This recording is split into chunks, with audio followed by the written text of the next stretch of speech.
Thank you so much, Deborah. So have you ever had the proverbial tap on the shoulder, a wake-up call? I know we've talked about whispers a lot today. I've had a number of those in my life, and I've done a really good job of ignoring them. But let me take you back to March 2007. Now, I was on holiday with my family in America.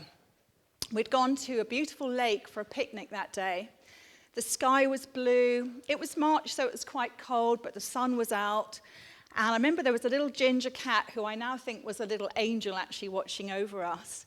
And it was just such a lovely, relaxing day. We were eating strawberries and the boys were having fun. I was with my eldest son, Ben, who was 7 at the time, and James, my little one, was 3 at the time. And I could see the boys in my peripheral vision. And then I couldn't. And have you ever had a fear so strong and so sudden that you think your heart's going to stop beating? If any of you here, a lot of you I know have said are parents, and you know that when you've got little children and you can't see them anymore, that sudden fear, and I can feel my heart going now. Where's James? I can't see James. Has he gone back to the car? Is he in the car park? Is he hiding? Has he met someone to play with? Is he down by the lakeside? And I start to get very, very panicky.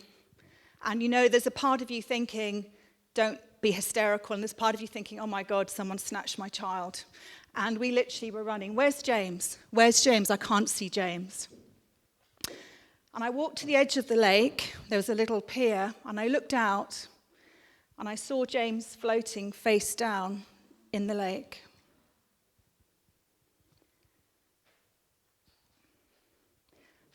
And then things got very surreal.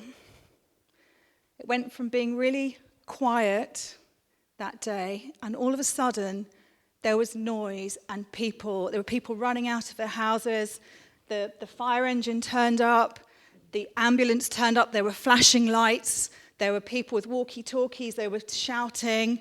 The fire engine turned up. We had the red flashing lights.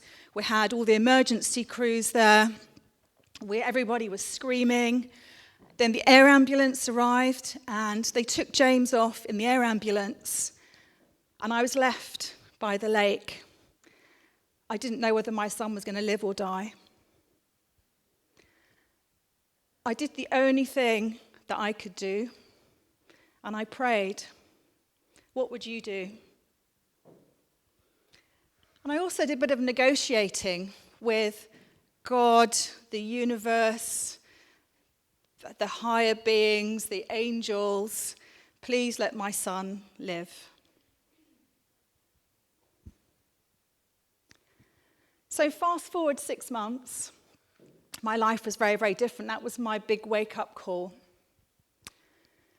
Now, have you ever seen those disaster movies where the ground is moving and the cracks open up and the buildings are falling in the cracks and everything's shaking?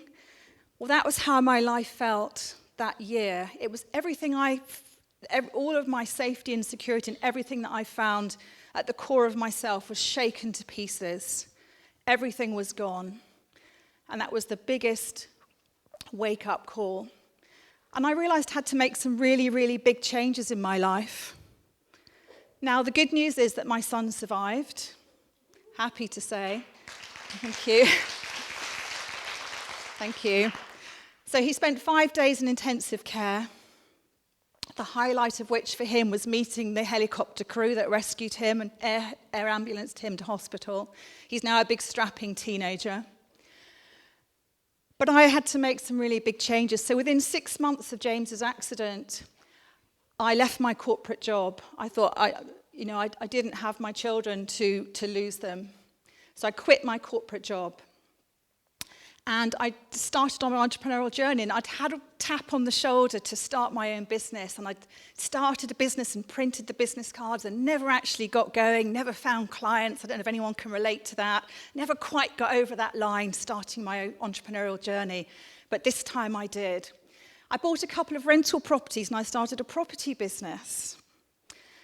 And very sadly, our marriage had been a really, really unhappy one for a long time.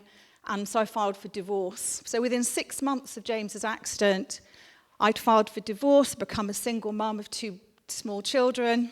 I'd quit my corporate job, started my entrepreneurial journey, and I'd started my property business. Now, I believe we're here on this planet for a reason. I believe we're here, we've got gifts and talents and skills to share and a message to share with the world. And you know how lucky we are? We have got at our fingertips social media and digital marketing. We can reach thousands, if not millions of people in a global audience just with the mobile technology in our pockets. How amazing is that? I'm just blown away by what we can do with what's in our pockets. And my message to you today really is, where do you think you're playing small in life?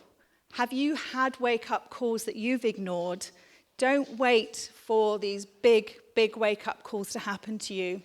So if you're like I was, feel like you're playing small in life, I felt like I was on cruise control before this happened. Have a think about where you're playing small and what changes you can make to change that today. Thank you.